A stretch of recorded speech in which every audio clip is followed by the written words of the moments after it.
In this session, we're going to talk about how to respond when someone, especially in a romantic relationship, tries to diminish your intelligence or your perception. The goal is not to provide magic answers, but rather communication tools so you can reaffirm your worth with calm and dignity. It's a delicate yet fundamental topic for building healthier relationships and for protecting your heart. This dynamic is relevant because being treated as ignorant or incapable of understanding something silently erodes your self-esteem. Over time, you may start to doubt yourself, your opinions, and even your own sanity. Addressing this directly is an act of self-preservation and an essential step to restore the balance and respect you deserve in any relationship. Throughout this video, we will explore the psychology behind this behavior and present 3 constructive communication approaches. They are designed to establish clear boundaries and invite mutual respect rather than escalate the conflict. We will analyze how and why they work, always focusing on your inner strength and your emotional well-being, with completely realistic expectations about the outcomes. My intention as a voice of comfort and clarity is to guide you through a reflection that strengthens your spirit. The wisdom I share here is based on principles of assertive communication and relationship psychology, offered with the sole purpose of illuminating your path and helping to heal emotional wounds. My credential is the genuine care in every word I direct to you. For these communication tools to make sense, you first need to understand the ground you're standing on. This type of treatment is rarely an isolated event. It is usually part of a broader pattern of behavior. Understanding the underlying dynamic is the first step to effectively disarm it and protect your inner peace from future incursions.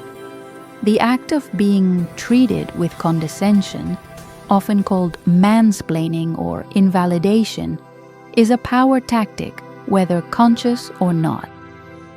In relationship dynamics, this serves to establish a hierarchy where one person positions themselves as more knowledgeable or rational. According to interpersonal communication studies, these patterns, if not corrected, can lead to a severe imbalance, damaging intimacy and trust. Fundamentally, being treated as ignorant means having your opinions, feelings, or knowledge dismissed without consideration. It's when someone explains the obvious to you or acts as if your perspective is inherently flawed. This differs from a simple disagreement, as the focus is not on the content of the discussion, but on disqualifying you as a valid and capable interlocutor. It is important to consider that, although the impact is negative, the intention is not always malicious. Sometimes, this behavior can stem from the other person's insecurity or from dysfunctional communication models they have learned throughout their life. However, intention does not nullify the damage. Your responsibility is to your own well-being, and that requires addressing the behavior regardless of the motivation behind it. Imagine a scale. In a healthy relationship, both sides have equal weight and the scale remains balanced.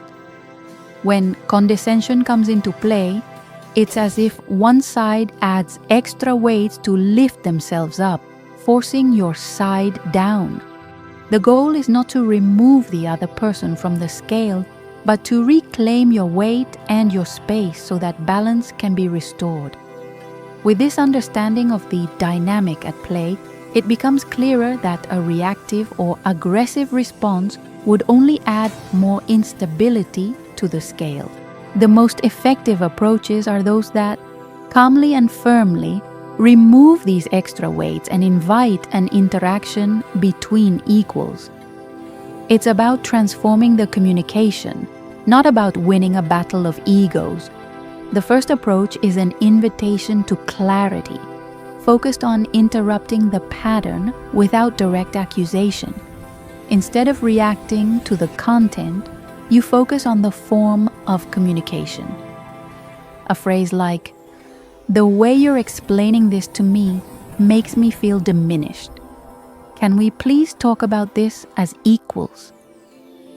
demonstrates the impact of his behavior on you, opening up space for change. The second pillar is the affirmation of your feelings and your space using nonviolent communication. For example, "I feel that my perspective is not being valued right now, and I need a moment to finish my thought without interruptions." This sentence does not judge but expresses a legitimate need. It shifts the focus from blame to the search for a respectful communication solution. The third and firmest approach is establishing a clear boundary. This is for moments when gentler attempts do not work.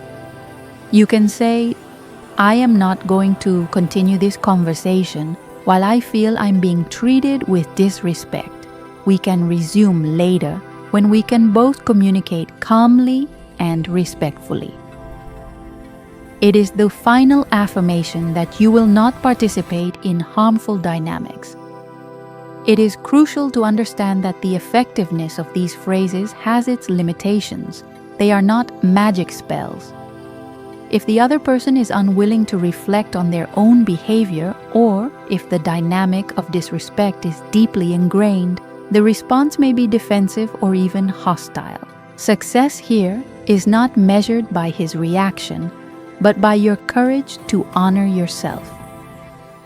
Now that you have these tools in hand, the next step is to understand how to handle them. The way you deliver these words, your tone of voice, your posture, and most importantly, the inner conviction with which you speak is as powerful as the words themselves. The execution is what transforms a simple sentence into a powerful statement of self-worth. Your nonverbal communication is the foundation on which your words rest. Maintain an upright posture, make direct but calm eye contact, and take a deep breath before speaking. A firm voice at a normal volume conveys much more strength and security than a shout or a whisper. Your body language should say, "I am worthy of respect," even before your mouth opens to speak. Choosing the right moment is an art. Trying to apply these phrases at the height of a heated argument can be ineffective. The ideal time is the exact moment the condescending comment is made, as a calm and immediate interruption of the pattern. If the emotion is too intense, wait a few minutes or hours to address what happened, saying, "I'd like to go back to our earlier conversation." The most important work happens within you. Before you can communicate your boundaries, you need to believe you deserve them. Take time to connect with your own worth. Remember your qualities, your intelligence, your resilience. These phrases are not a script to be memorized, but the external expression of an internal conviction that your voice matters.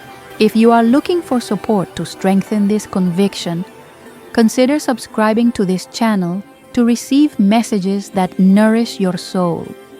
Be prepared for various reactions. He might be shocked, annoyed, or try to turn the tables, accusing you of being too sensitive. Do not fall into that trap. Stand firm in your initial statement. Remember, the goal is not to control his reaction, but to communicate your boundary. The way he chooses to respond is valuable information about the state of the relationship. Knowing what to say and how to say it is a giant step on your healing journey. But how does this translate into lasting change? How do you transform these acts of courage into a new pattern of interaction where your worth is non-negotiable? The answer lies in consistency and in how you integrate this new strength into your daily life. To implement this change, start with small, consistent steps. choose one of the approaches and commit to using it the next time you feel disrespected. Don't worry about being perfect. The simple act of trying is already a victory, as it means you are actively choosing yourself. Write down how you felt. This will reinforce your determination and your progress. If you want to deepen your knowledge, look for materials on assertive communication and emotional intelligence. Books like Nonviolent Communication by Marshall Rosenberg are excellent resources.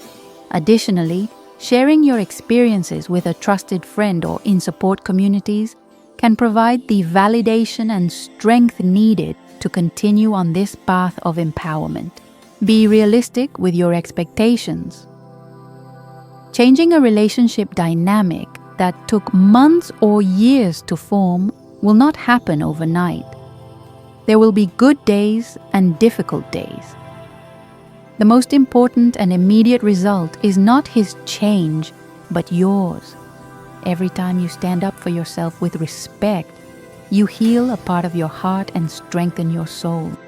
If these words have touched you, leave a comment sharing a small victory of yours on the journey of self-love.